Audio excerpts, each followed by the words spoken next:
Good morning, everybody. Thank you very much for coming. It's very, very good to be here in Lyd on an absolutely beautiful day. For centuries, our United Kingdom has had a proud history of welcoming people from overseas, including many fleeing persecution. My own great-grandfather came from Turkey in fear of his life because our country offered sanctuary for his outspoken journalism. And when you look back over the centuries, as people have come seeking refuge or simply in search of somewhere to build a better life, you see that this is the very stuff our history is made of.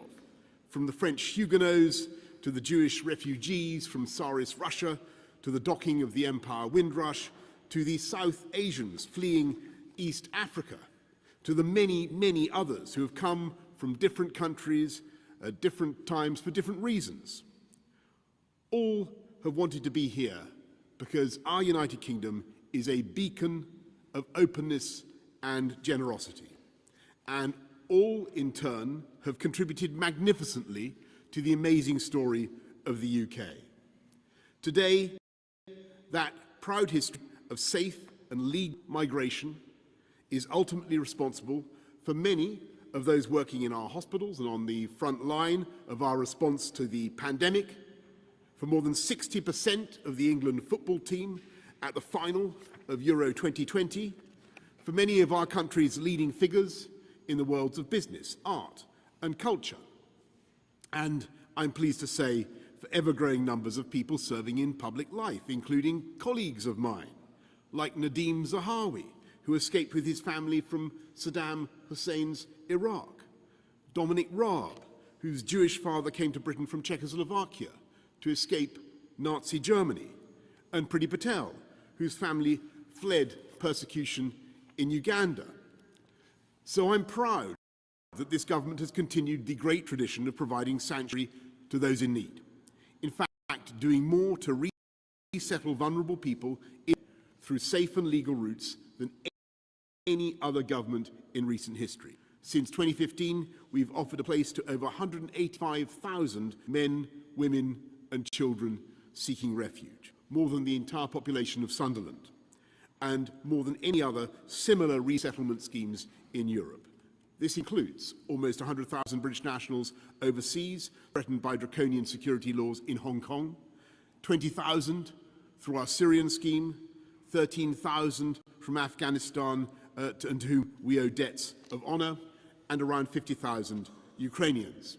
And we're not only supporting British nationals and those settled in the UK to bring potentially hundreds of thousands to their extended family from Ukraine, we're also welcoming unlimited numbers of refugees from that conflict as the British people open their homes in one of the biggest movements of refugees to this country that we've ever known.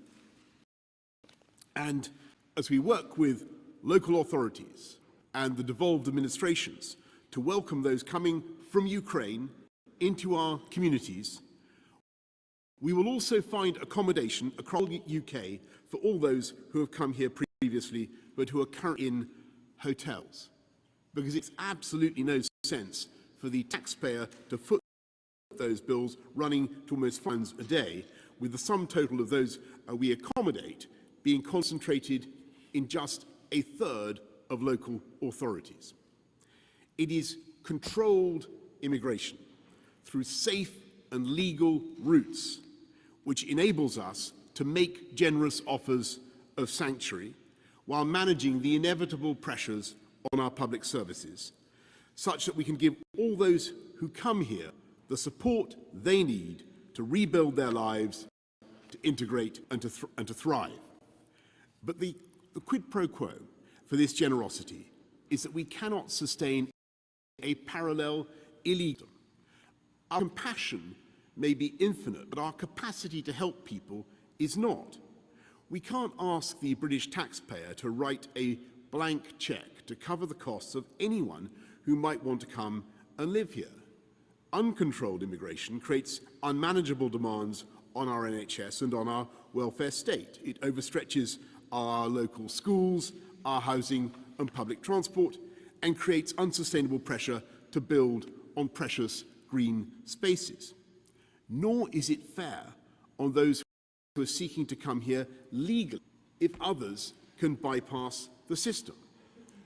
It's a striking fact that around 7 out of 10 of those arriving in small boats last year were men under 40, paying smugglers to queue jump and taking up our capacity to help genuine women and child refugees. This is particularly perverse as those attempting crossings are not directly fleeing imminent peril, as is the intended purpose of the asylum system. They've passed through manifestly safe countries, including many in Europe, where they could and should have claimed asylum. It is this rank unfairness of a system that can be exploited by gangs, which risks eroding public support for the whole concept of asylum. The British people voted several times to control our borders, not to close them, but to control them. So just as Brexit allowed us to take back control of legal immigration by replacing free movement with our points-based system, we're also taking back control of illegal immigration with a long-term plan for asylum in this country. It is a plan that will ensure the UK has a world-leading asylum offer, providing generous protection to those directly fleeing the worst of humanity by settling thousands of people every year through safe and legal routes. And I emphasize this. So whether you're fleeing Putin or Assad, our aim is that you should not need to turn to the people smugglers or any other kind of illegal option. But to deliver that, we must first ensure that the only route to asylum in the UK is a safe and legal one, and that those who try to jump the queue or abuse our system will find no automatic path to settlement in our country, but rather be swiftly and humanely removed to a safe third country or their country of origin.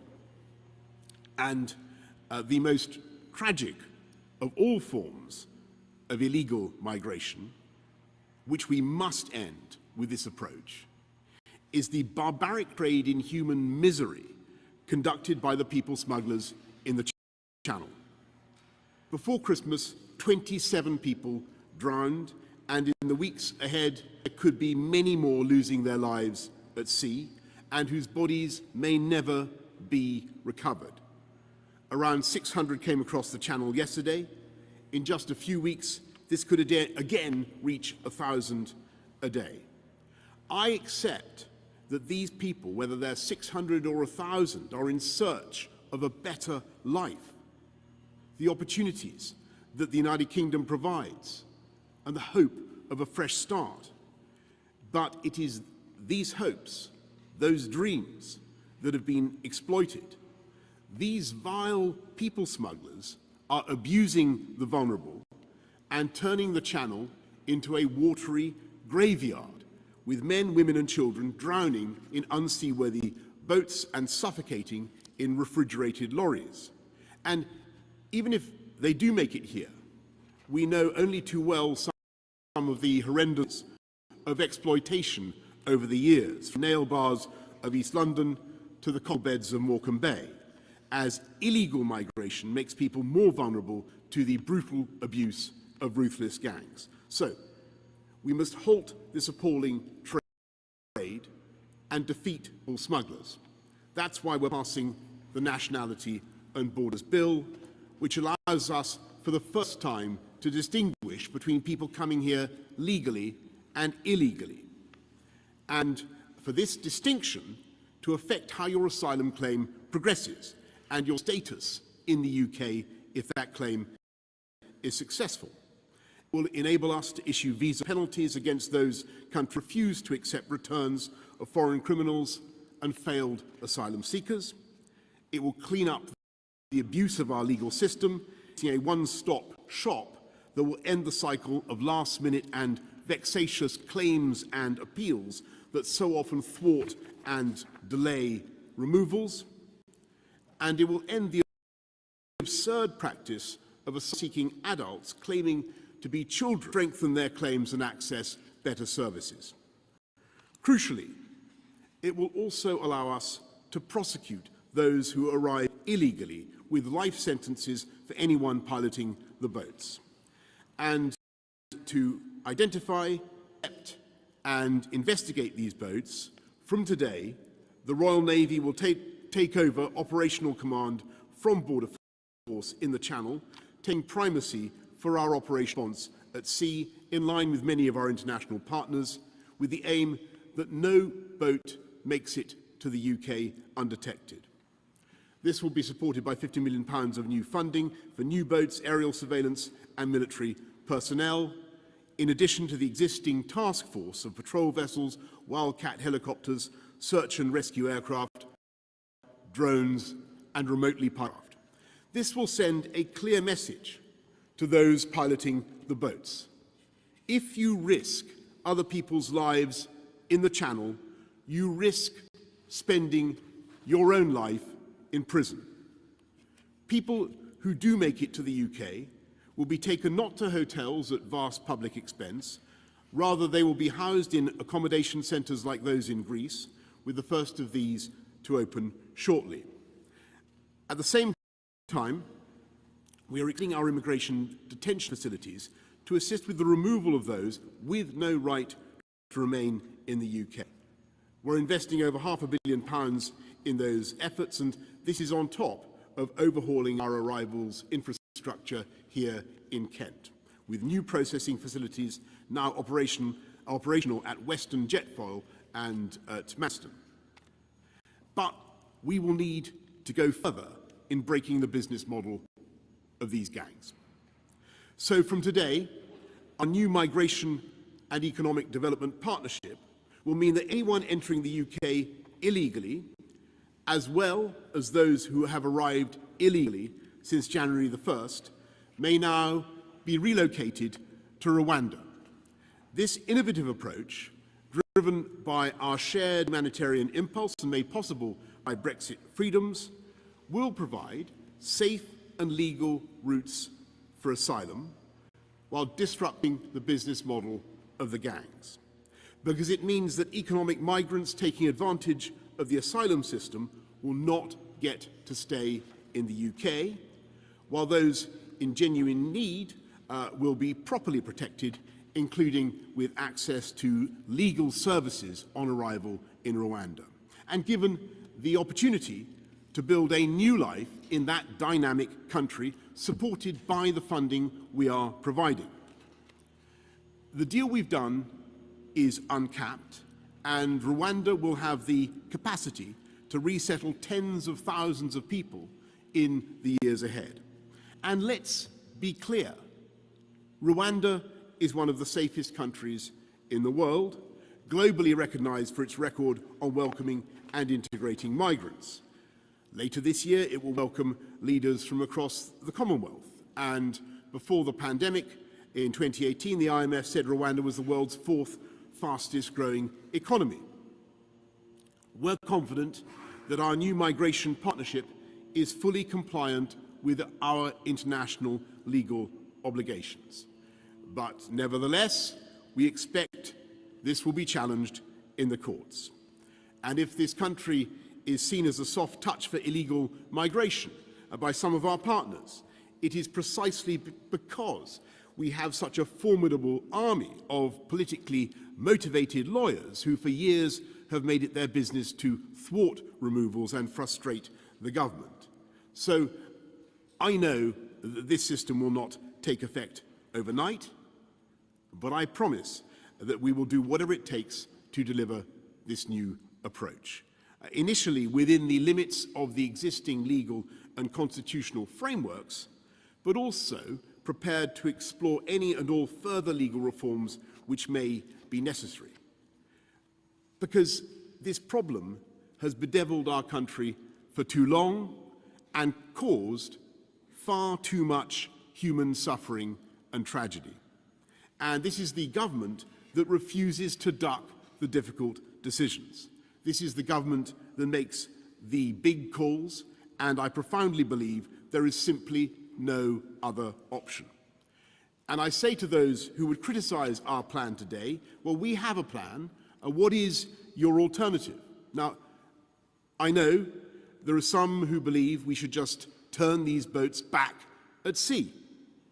But after much study and consultation, including with Border Force, the police, National Crime Agency, and military maritime experts, to whom, by the way, I pay tribute for all the incredible work that they do dealing with this problem as things stand, it's clear that there are extremely limited circumstances when you can safely do this in the English Channel. And it doesn't help that this approach, I don't think, would be supported by our French partners. And I've got to say to you that relying solely on this course of action is simply not practical in my view. And I know, of course, that there are others who would say we should just negotiate a deal with France and the EU and made generous offers to our French friends. And we will continue to press them and the EU for the comprehensive returns agreement that would solve this problem. We remain grateful to the gendarmes on the beach for the intelligence work and the cooperation that has stopped thousands of boats. We would like to deepen that work, and we continue to believe that a deal with France and the EU is in the national interests of all our countries. But we must have our own framework for full sovereignty over our borders, and we must find a way to stop these boats now, not lose thousands more lives while waiting for a deal that just doesn't exist. And I know that there will be a vocal minority who will think that these measures are draconian and lacking in compassion. And I simply don't agree. There is no humanity or compassion in allowing desperate and innocent people to have their dreams of a better life exploited by ruthless gangs as they're taken to their deaths in unseaworthy boats. And there's no humanity or compassion in endlessly condemning the people smugglers, but then time and again ducking the big calls needed to break the business model of the gangs and stop these boats from coming.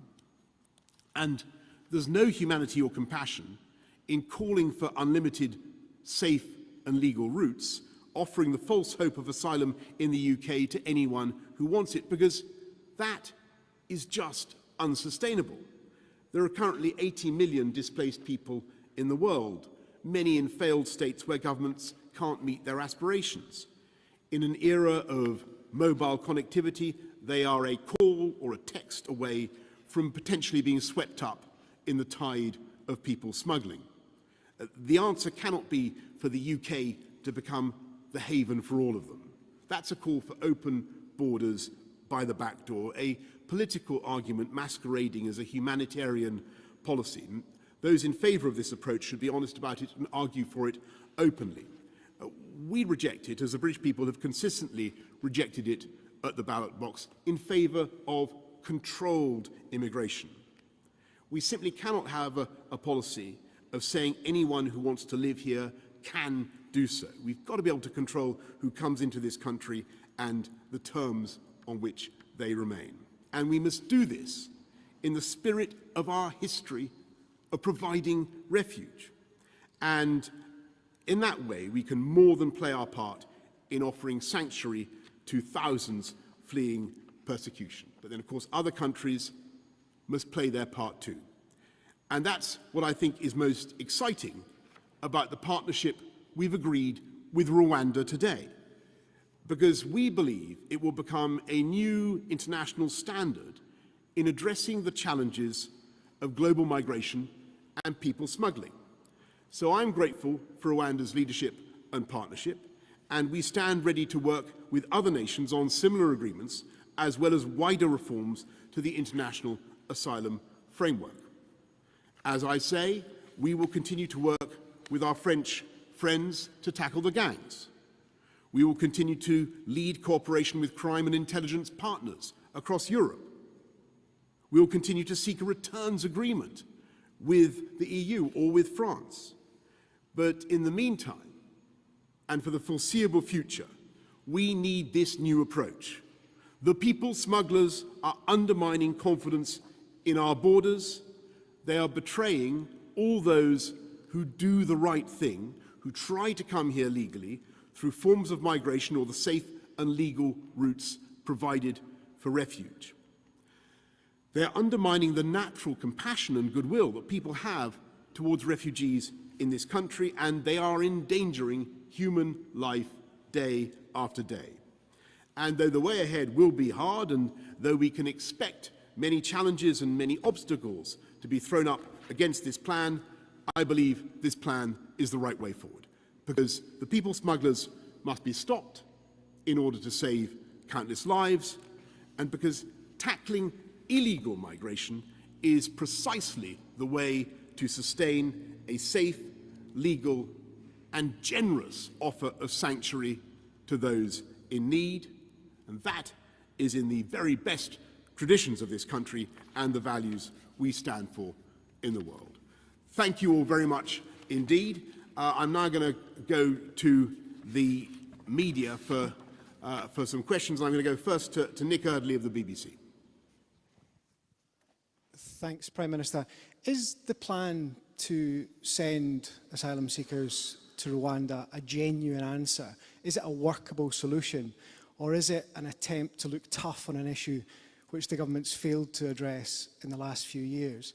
And if I can ask about the fine you received earlier this week, do you still think you have the moral authority to govern? What would you say to the people watching at home who think that you have been guilty of hypocrisy for not following the rules you told them they must follow? And what would you say to the MPs who think you lied to them?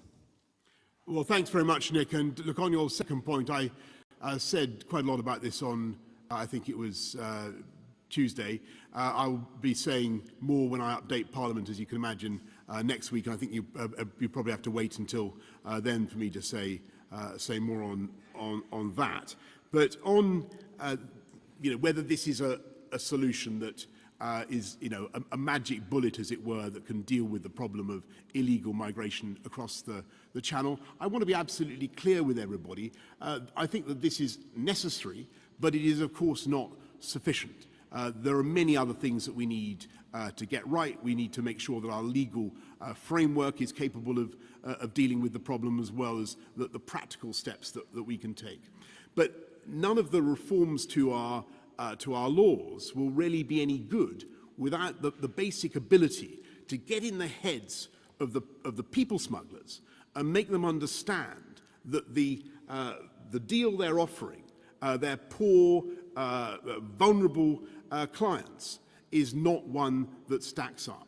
And it's to get into the heads of the people who are coming across the Channel, risking their lives in this way, that they're much, much better off going for the safe and legal routes that we have, rather than paying to jump the queue and to risk their lives.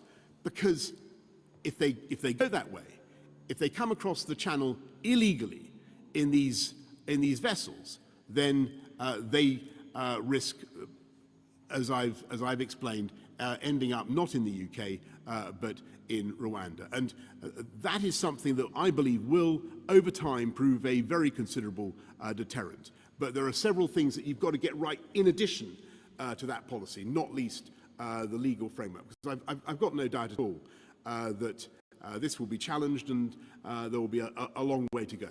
But it's an indispensable component of the solution. Anushka Astana, ITV. Thank you, Prime Minister. Prime Minister, the people you're talking about say they are fleeing persecution, and they often come from countries where there are no safe routes here in the UK. Why are you sending them with one-way tickets to a country where there are reports of ill treatment and torture in detention centres, and that your own government criticised last year for failing to investigate these alleged human rights violations? And a quick wait, so I hope you will answer it, but on Tuesday, you've admitted that you unknowingly misled Parliament. I just want to understand if you're going to put the record straight. Yeah. Thanks. So on the second point, again, Anushka, forgive me, you're going to have to wait until I come to Parliament. Of course, I will set the record straight in any way that I can. But on the your point about safe and legal routes, I just think it's crucial for people to understand that the UK is very, very generous, and we should be proud as a country of what we do to welcome people.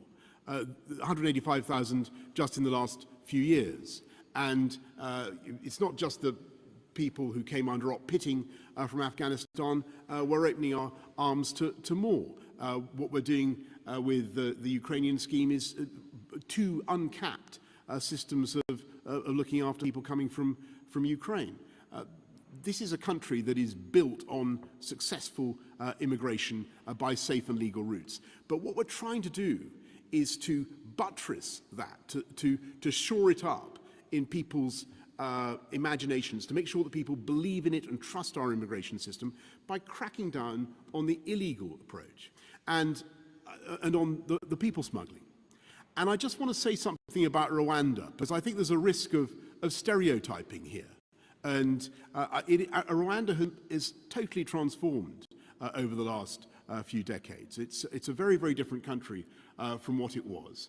And we are making sure that we have a very, very high degree of confidence about the way people will be received in Rwanda. We're today publishing a long memorandum of understanding between the UK and Rwanda about how they will be received and treated. And this is not something that we have put together overnight. This has been 9 months in preparation. So I would just urge people, not to think in a blinkered way about Rwanda.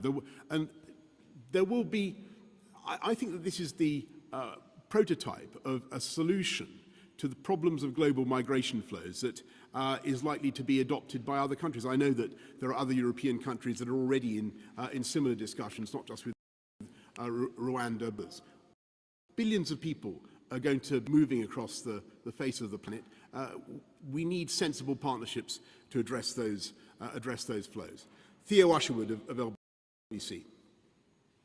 Prime Minister, last year more than 28,000 migrants crossed the Channel. Is your aim to bring that number down, and what will you do if this policy fails to do that?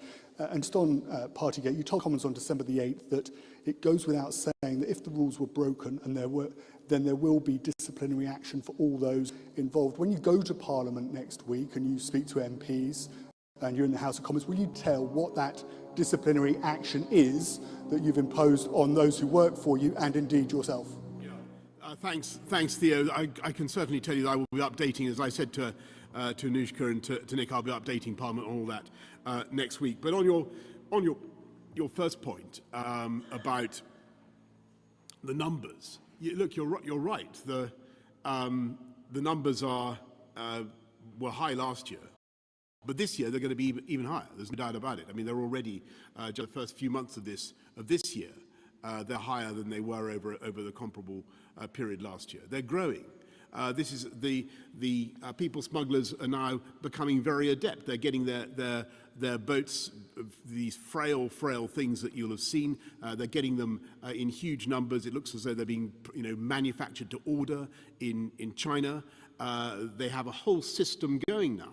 And we need in a humane and compassionate way to interrupt their business model. They're making, I think Dan told me, what, 350,000 euros a boat, something like that. This is a lucrative trade for them. It is an evil trade, and it's undermining people's confidence in safe and legal migration. We need to emphasize the safe and legal routes and undermine what the people smugglers are doing. And I just want to be absolutely frank with people, Theo. This is not something, or this is, I think, the deal that we're doing with Rwanda is an essential part of the solution, but it is not the total solution. It is a part of it is one of several steps that we're taking to beat the problem. John Stevens, Daily Mail. Hi, thank you, Prime Minister. Can I just clarify, is it your aim to bring the numbers crossing the Channel illegally eventually down to 0? And on your relationship with Rishi Sunak, is he in danger of being moved as Chancellor, or can you say that he's got that job for as long as he wants it? Yeah, sorry. So yes to the second, and yes to, I think, to the first. Obviously, we do want to make sure that I'd like to get it down to 0. I think everybody in this room would like to get it down to zero. I think people in this room do an absolutely heroic, and it's incredibly difficult to get the balance right and to be firm, but also to be humane and compassionate to people, very, very vulnerable people who are, who are doing something that is extremely brave and extremely dangerous, and which they shouldn't be doing. What we want to show people is that this is not only dangerous, but also likely to end in failure for you, that you're taking the wrong step, that there is a better solution, and you should wait and go via the safe and legal route and not fall victim to the people smugglers. That's what we're trying to do. Aubrey Allegretti from The Guardian. Thank you, Prime Minister. On top of the concerns about the human rights record of Rwanda, where people who will be fleeing to the UK might obviously be sent because they're facing persecution at home, there's also a cost element. One estimate puts it at £2 million per person per year. And a Conservative MP, Andrew Mitchell, has suggested it would be cheaper to put people up at the Ritz instead. So are you comfortable with the cost element of the plan? And on the party situation you face, why do we have to wait another week? Can you tell us whether or not you're going to rule out resigning, whether you faced 1, 2, 3 or more fines? Thank you. Okay, so Aubrey, second question, I redirect you to what I said earlier on. I'm afraid that I won't give you any particular surprise. I said quite a lot about this on earlier in the week. I think I should wait till Parliament gets back to update Parliament fully. And on your point about cost, look, what's happening already? The asylum system is already costing this country £1.5 billion a year. The hotel costs are now £5 million a day. You talk about the Ritz. They're now £5 million a day, and it's climbing. And unless we can beat the business model of the gangs, I'm afraid it will continue to climb. And what we need to put in place is the deterrent system that will change their minds, make them see that they've made the wrong deal and that there's a better path for them if they really want to come to the UK. And that's what we're doing today. Last question to Jonathan Riley of The Sun. Prime Minister, can you guarantee to the British people that under your premiership there will be no more small boats?